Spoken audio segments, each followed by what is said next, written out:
नमस्कार ट्रेडर्स, आपल्या चॅनलमध्ये तुम्हा सर्वांचे स्वागत आहे. थंबनेलवरून तुमच्या लक्षात आलंच असेल, उद्या बँक निफ्टीची पहिली मंथली एक्सपायरी असं का म्हणतो आहे? कारण का आत्तापर्यंत निफ्टी आणि बँक निफ्टी या दोघांचीही मंथली एक्सपायरी गुरुवारी म्हणजे एकाच दिवशी असायची. वीकली एक्सपायरी नक्कीच बँक निफ्टीची बुधवारी झाली, परंतु मंथली एक्सपायरी गुरुवारीच होती. परंतु आता उद्यापासून काय होणार आहे, बँक निफ्टीची मंथली एक्सपायरीसुद्धा बुधवारीच होणार आहे. त्याच्यामुळे उद्याची जी एक्सपायरी आहे ना, ती पहिली सेपरेट मंथली एक्सपायरी असणार आहे बँक निफ्टीची. आणि त्याबरोबरच निफ्टीसुद्धा कशा पद्धतीने कामकाज करू शकते ते आपण पाहूयात. काल काय डिस्कशन केलेलं होतं आजच्या कामकाजासाठी आपण आपल्यासाठी महत्त्वाच्या सपोर्ट लेवल होत्या की 22,060 असेल, 22,040 असेल किंवा 22,000 ही सायकोलॉजिकल लेवल असेल. या लेवलच्या खालीच जे काय आहे ते वीकनेस आपण फील करणार आहोत असं आपलं काल डिस्कशन झालेलं होतं.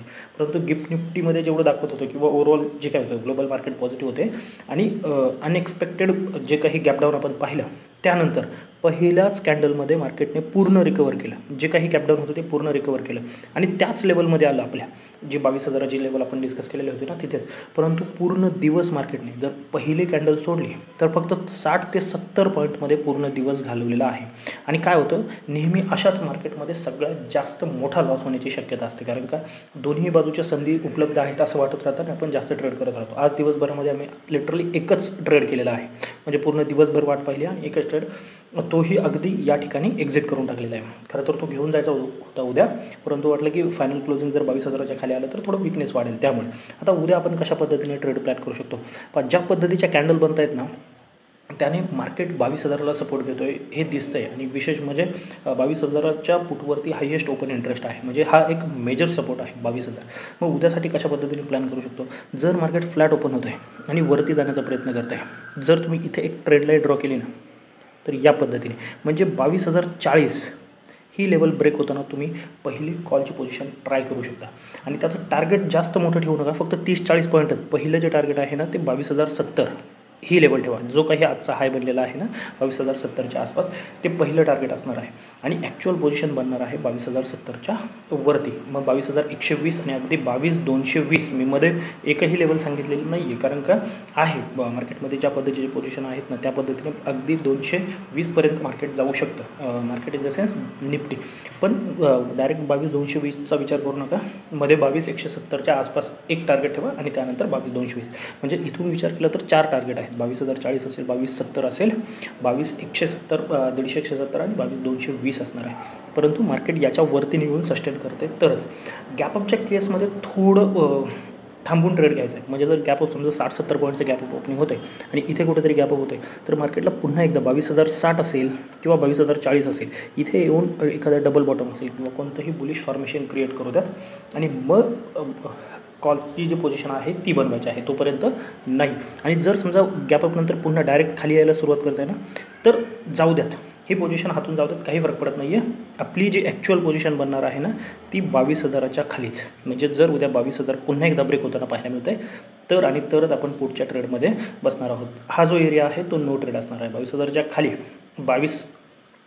21,940 जो की आजचा लो बनलेला आहे ना, ते तुमचं पहिलं टार्गेट असणार आहे. ती लेवल ब्रेक झाल्याच्या नंतर ही लेवल म्हणजे फक्त एक पॉईंट नसणार आहे, हा एक 10-20 पॉईंटचा झोन बनणार आहे.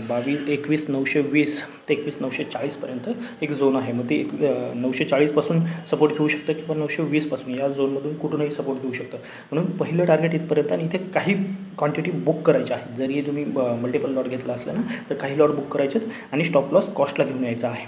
आणि जर ही लेवल ब्रेक होती ना तर मग पाहिजे तर तुम्ही नवीन क्वांटिटी पुन्हा ॲड करू शकता, ज्याचं टार्गेट हे 21,860 आणि 21,800पर्यंत असू शकतं फायनल टार्गेट.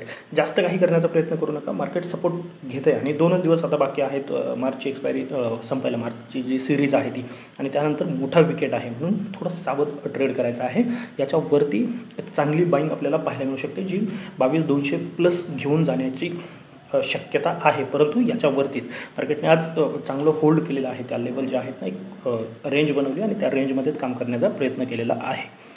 आणि सगळ्यात विशेष म्हणजे काय होतं आहे, बाकी मार्केटला आपण अंडर परफॉर्म करतो. गेले काही दिवस पाठीमागे काय होत होतं की आपण आउट परफॉर्म करत होतो, पण आता सध्याला अंडर परफॉर्म करतो आहे. त्यामुळे थोडं काळजीपूर्वक की डाव पॉझिटिव्ह असतो आहे किंवा इतर ग्लोबल मार्केट पॉझिटिव्ह आहेत, पण त्या त्या तुलनेमध्ये आपलं मार्केट तेवढं पॉझिटिव्ह सध्याला पाहायला मिळत नाही आहे आणि डल मार्केट आहे. गेल्या काही दिवसापासून जरी तुम्हाला ऑप्शनमध्ये चांगला प्रॉफिट बनवता येत नसेल, काळजी करू नका. मार्केट डल आहे.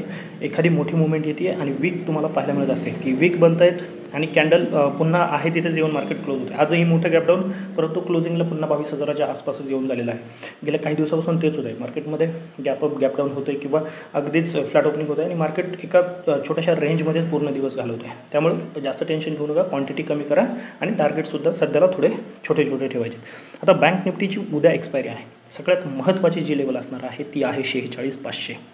वीकली ॲनालिसिसमध्ये हे सांगितलेलं आहे आणि आत्ताही सांगतो, जोपर्यंत 46,500 ब्रेक होत नाही ना, तोपर्यंत वीक किंवा शॉर्ट पोझिशन ज्या आहेत ना त्या विचार करायचे नाही आणि त्याच्या खाली डायरेक्ट जे टार्गेट आहे ते 46,000चं आहे. मी मोठंच टार्गेट सांगून ठेवतो 500चं.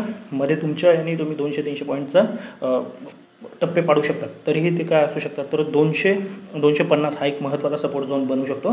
350ही आहे, म्हणजे 100-100, 150-150 पॉईंटवरती आहेत. परंतु उद्या मंथली एक्सपायरी आहे. मोठं टार्गेट हाताशी असलेलं केव्हाही चांगलं 46,000 आणि जर तीही लेवल ब्रेक होते तर मग अगदी 45,800 किंवा 45,500पर्यंतचा प्रवास पाहायला मिळू शकतो. अगदी 1000 पॉईंट सांगतोय, परंतु बँक निफ्टीमध्ये ते पॉसिबल आहे. परंतु कधी 46,500च्या खाली, म्हणजे जर फ्लॅट ओपनिंग होऊन जाऊ त्यात फक्त काय करायचं, जर गॅपडाऊनच मोठं होतं आहे आणि मग पुन्हा एकदा 46,500 किंवा 480 या लेवलमध्ये कुठेही येऊन मार्केटला पुन्हा एखादं बेअरिश फॉर्मेशन क्रिएट करू द्यात आणि त्याचा ब्रेकडाऊन होऊ द्यात, मगच आपल्याला पुढची पोझिशन घ्यायची आहे. अपसाईडला कुठे आहे, तर अपसाईड थोडी क्रिटिकल आहे. म्हणजे पहिली अपसाईड तुमची बनू शकते या लेवलला, म्हणजे 46 अराऊंड फिगर सांगतोय, 46,700च्या वरती निघताना एक, परंतु त्याचं मोठं टार्गेट पाहता येत नाही आहे. 46,700, 750 हा जो 50 पॉईंटचा झोन आहे ना तो खूप महत्त्वाचा आहे. म्हणजे याच्यावरती जोपर्यंत आपण निघत नाही तोपर्यंत कॉलची पोझिशन ट्राय करायची नाही. मग ते फ्लॅटने जाऊ द्यात किंवा गॅपअपने जाऊ द्यात. ॲग्रेसिव्ह ट्रेडर असाल तर 700 ब्रेक होतानाच घ्या आणि अगदी सेफ ट्रेडर असाल तर 760, 775 ही लेवल ब्रेक होऊ द्यात आणि मग ट्राय करा. त्यानंतरचं जे टार्गेट आहे ते अगदी 46,950, 47,075 आणि 47,200पर्यंतचा प्रवाससुद्धा तुम्हाला पाहायला मिळू शकतो. पण याच्यावरती गेल्याशिवाय मध्ये कुठेही एंट्री करायची नाही आहे. आणि उद्या पहिलीच बँक निफ्टीची मंथली एक्सपायरी आहे, त्या दृष्टीने थोडं काळजीपूर्वक ट्रेड करायचे आहेत. 46,500 जर ब्रेक होते तर डेफिनेटली एक चांगला फॉल आपल्याला पाहायला मिळू शकतो. परंतु मार्केटमध्ये जो PCR आहे तो अगदी 0.83च्या आसपास आहे. त्याच्यामुळे दिसत नाही आहे की एवढं की ओव्हरसोल्डही नाही आहे, ओव्हरबॉटही नाही आहे, न्यूट्रल आहे. जास्त काही कोणालाही कॉन्फिडन्स नाही आहे, म्हणजे पुटवाल्यांनाही जास्त कॉन्फिडन्स नाही आहे आणि कॉलवाल्यांनाही जास्त कॉन्फिडन्स नाही आहे. मग त्या दृष्टीने लाईव्ह मार्केटमध्ये ज्या लेवल ब्रेक होतील ना त्या बाजूनेचाच ट्रेड प्लॅन करायचा आहे. आणि ही माहिती आवडली असेल तर नक्की आपल्या या व्हिडिओला लाईक करून चॅनलला सुद्धा सबस्क्राईब करा. तर आजच्यासाठी एवढंच. धन्यवाद. जय हिंद, जय महाराष्ट्र अँड कीप ट्रेडिंग.